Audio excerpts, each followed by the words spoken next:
Hey everyone, how are you guys? And welcome to the brand new episode of Don't Let Idiots Ruin Your Day. In this podcast, we talk about leadership, entrepreneurship, and business. So, without further ado, let's hit the intro. I'll hit the intro 2 times.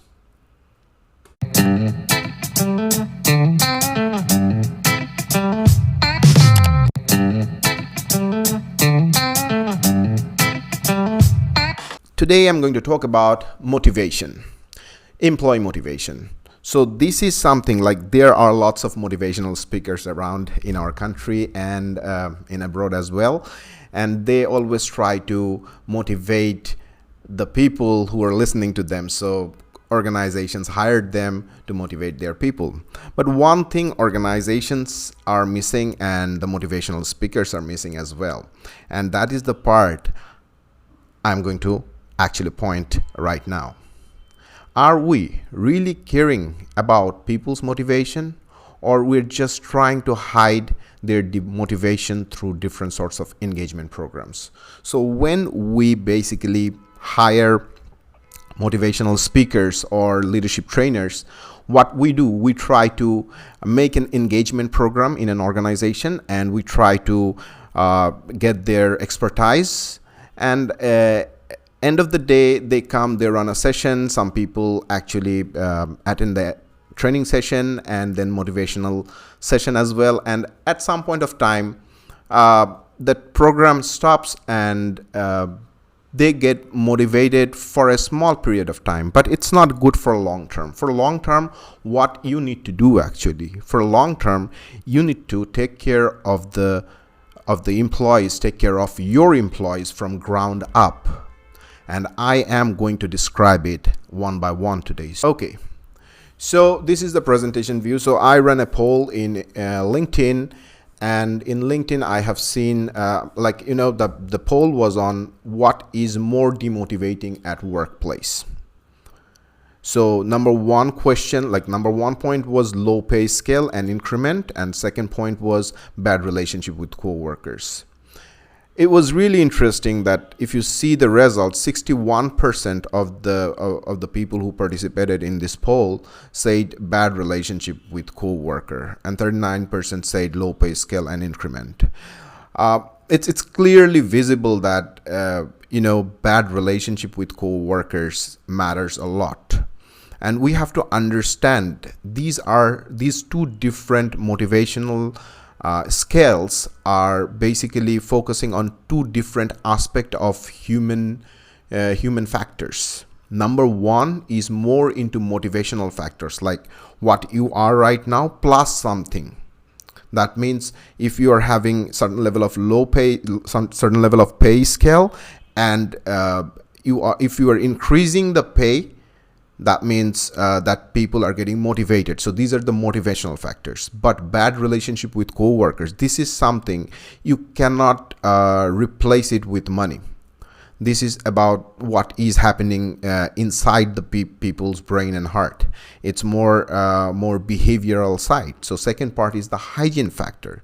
So hygiene factors actually does not make you happy. If your hygiene factors are right, you are indifferent. Then hygiene factors are those factors that in general employees takes for granted. Like this will be there. Like any employee wants to join a new company, their expectation, like their initial expectation is, I will get a great working culture. I'll get a great working relationship with my coworkers. So this is something like a very basic need. And pay scale is like way above. For example, what are our basic needs? We have like food, health. Like if you are not healthy at all, whatever money you have, you won't feel happy. But if you are healthy, if your health is good, then the wealth is better. But if your health is not good, it's difficult. So in this particular poll, it's pretty much clear that the hygiene factors has more impact while people are working in an organization. So bad relationship with co-workers, this is hygiene factor, and this is something that is very important, way more important than a pay scale. Now, as I'm talking about hygiene factors and motivational factors, let's see one theory. And the theory is Herzberg's two factors theory. And if we see like in the middle, it's the anchor point. So in Herzberg's two factors theory, there are two factors. One is hygiene factor, another one is motivational factor. Like let me move myself a little bit down. So if we see like there are two factors, hygiene factors and motivational factors. So I'll put myself up again. Okay.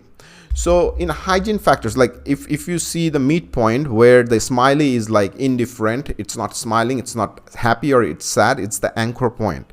So whenever an employee joins in any organization or join a new team, they are here at the anchor point, indifferent. And if things goes like this, like, you know, if it starts impact the hygiene factor, for example, policy is a hygiene factor. In general, people think that policies would be perfect, policies would be good, policies would be in terms of best practices. So employees don't want to care about policies.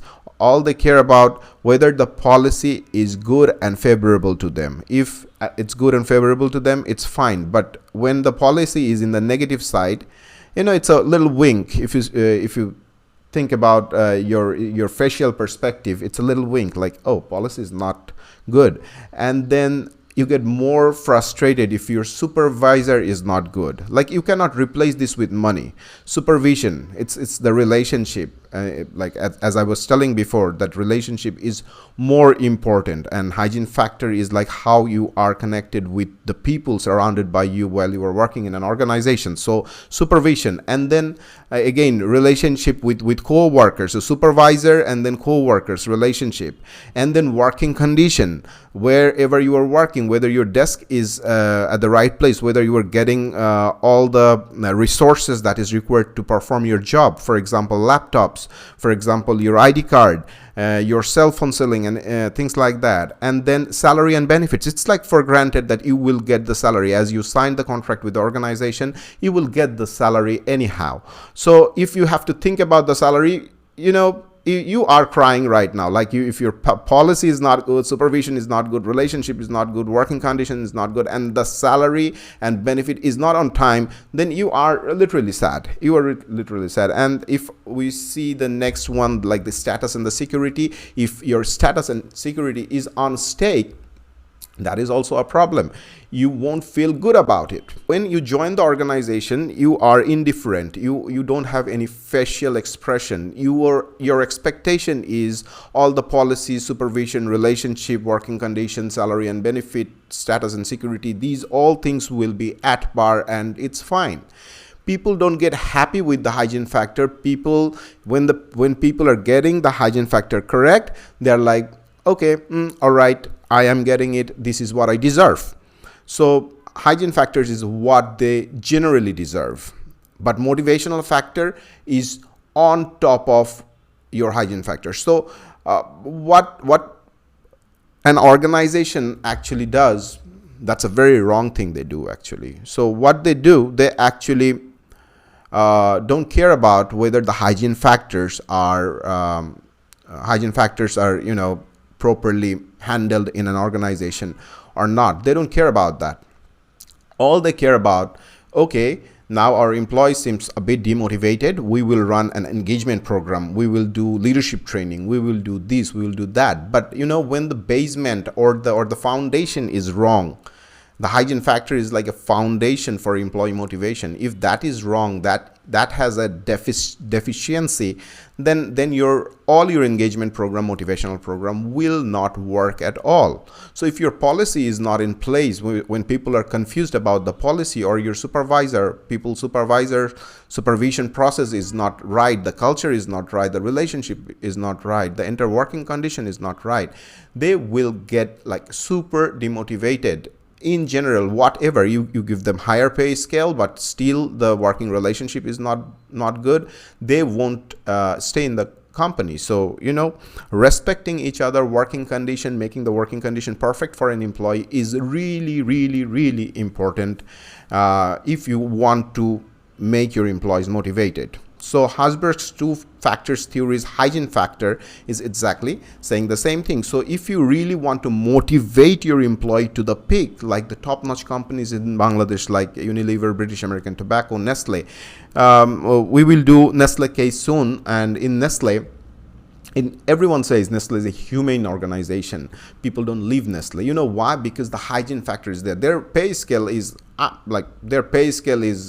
sort of aligned with the industry, but it's not as high as many companies. So still people are not leaving Nestle, because why? Because it's because of the hygiene factors are positive there. That means people are not unhappy about the things they usually take for granted, like policy, supervision, salary, etc.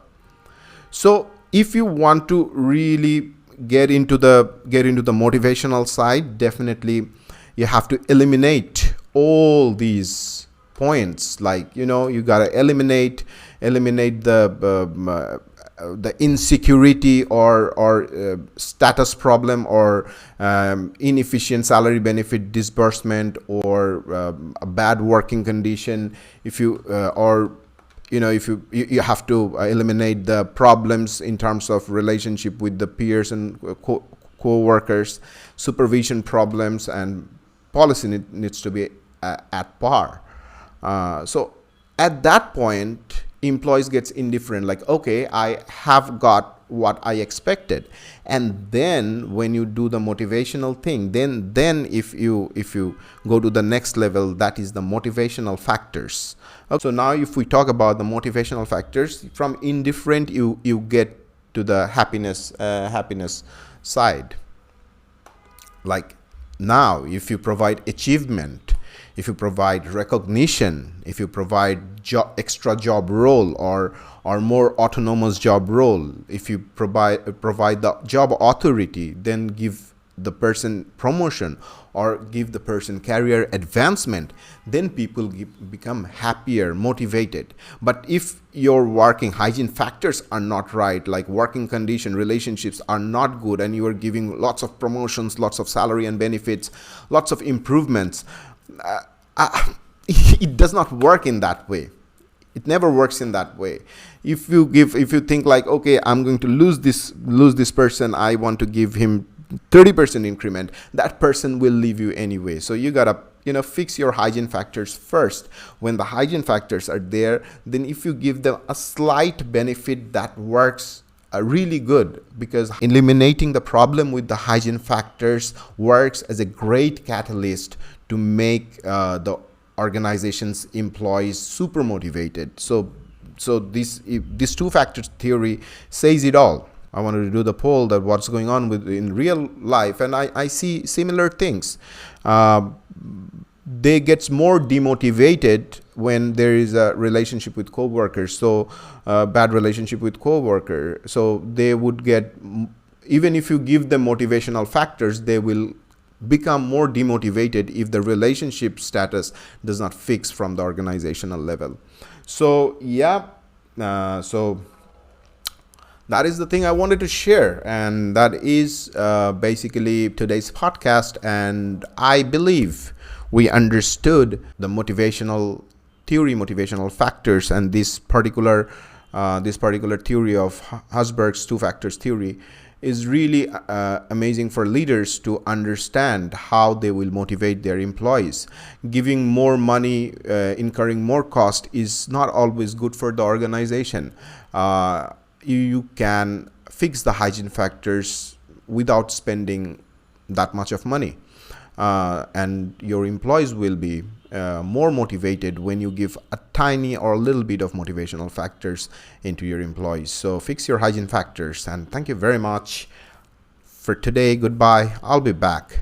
So hit the transition.